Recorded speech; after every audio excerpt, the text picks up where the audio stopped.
Як хвілінку вольну маю, лезу ў кампутар, Юсту новаю шукаю, упрыгожыць хутар. Гаспадар я ёсць заўзяты, ды без гаспадыні. Не вядуцца парасяты, паздыхалі свінні. І куды не павярнуся, адны прыгажуні. Пра свіней казаць баюся, каб не штурхнулі. На жыдоўцы я жанюся, пойдзе гаспадарка, я на свіннях уздымуся, будзе файна шкварка. Так адзін стаю сумую, на ганку без юсты, мо нарэшце паспрабую насмажыць капусты. Добры дзень, паважаныя таварышы падпісанты. Я гэты верш напісаў у 2013 годзе, неяк у сакавіку ці красавіку, але не хапала ў мяне таленту, каб яго запісаць у YouTube. Тады яшчэ мы не пісалі ў YouTube, потым я пра яго забыўся, і я яго вельмі падправіў. Сёння вось ночы я яго правіў, вчора днём і сёння крыху. Я зранку яго запісаў у зусім іншай версіі. Я з папярэдняга верша ўзяў толькі адзін сэнс. Можа, камусьці гэта не спадабаецца, але у нас заўсёды ў вёсцы казалі, калі жонка скнара, казалі на яе юста. Гэта не з благога боку. Мы лічылі гэта вартым. Там шмат вельмі пытанняў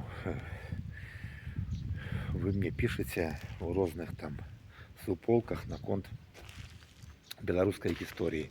Паважаныя, не верце шуканцам. На нашай мове Біблія не пісалася.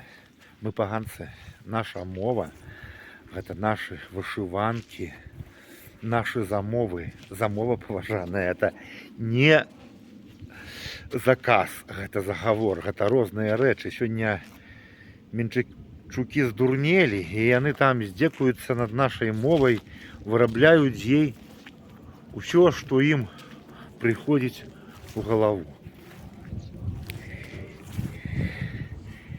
Ніякія статуты Вялікага княства Літоўскага на нашай мове не пісаліся.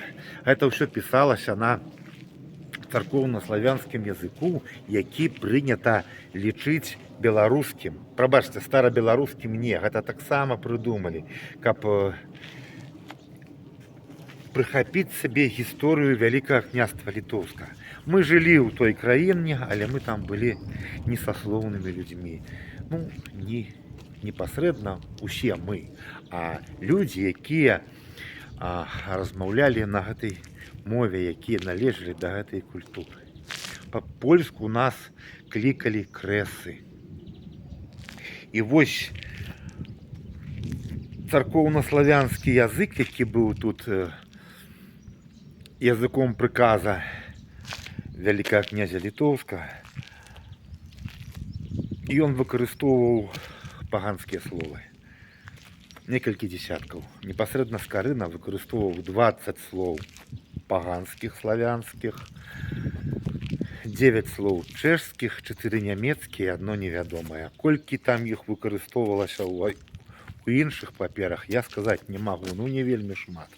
І гэтыя словы выкарыстоўваліся у граматыцы царкоўна-славянскай з канчаткамі царкоўна-славянскімі. І калі 100 з ліхвой год таму пачалі ствараць беларускую мову, то яны хацелі стварыць той царкоўна-славянскі язык. Ну, заставіць нашых людзей на ім казаць было немагчыма, бо гэта быў такі язык граматыкі, язык малітвы, на ім ніхто ніколі не размаўляў. І царкоўны славянскі язык, як яго лічаць беларускі.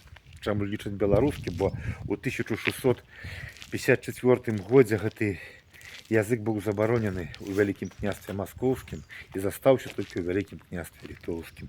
І потым у 1596 годзе, калі была створана берасцейская унія, то на гэтым языку, а не на мове, маліліся у уніяцкіх церквах. Дык вось як сацыялісты пачалі ствараць рукамі жыдоў, нашых там людзей, ну, было крыху там, той жа Янка Купала, там, Якуб Колас, іншыя людзі, але яны былі на працы, што ім казалі, тое рабілі. Дык вось яны пад назвай беларускі узялі мову тутэйшых, забаранілі там слова жыд, таму што асноўнымі заказчыкамі і правадырамі гэтай справы былі жыды. Потым узялі, запісалі ў гэта Багушевіча. Багушевіч ні ў адным творы ніколі нічога не казаў пра беларусаў. Таму, што як ён жыў, яшчэ да нас гэта не прыпісвалася. І вось сёння намі маніпулююць, хочуць нас спіхнуць лбом з літоўцамі, што мы там нечым вартнейшыя, нічым мы нікога не вартнейшыя. Мы звычайная культура, звычайныя людзі, не былі мы панамі, ні на нашай мове нічога не пісалася.